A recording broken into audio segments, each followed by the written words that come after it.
आमच्याकडे सुद्धा गणपती येतो 1.5 दिवसाचा. तर साफसफाई सुरू झालेली आहे.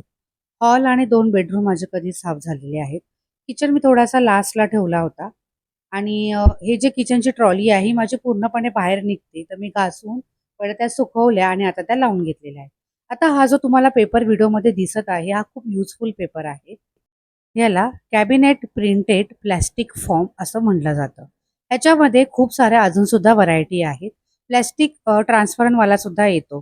ह्याने काय होतं कधी-कधी आपण ओली भांडी जरी लावली, तरी वरचं जे आपण भांडं ठेवलेलं असतं पाण्याचं, त्याचं पाणी खाली गळत नाही. आणि कधी-कधी असं होतं ना, की जाळ्या असल्यामुळे एक छोटं भांडं लगेच खाली पडतं.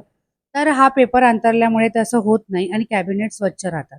आता हे तुम्ही इतर कामासाठी सुद्धा टेबलावरती किंवा तुमच्या मुलांची जिथे वह्या पुस्तकं ठेवता त्या टेबलाला सुद्धा तुम्ही हे मतलब टाकू शकता. त्याच्यामध्ये खूप सारी व्हरायटी आहे. आता मी ते बाकीच्या ट्रॉल्या लावून घेते. भांडी माझी ऑलरेडी घासून सकाळी झाली होती.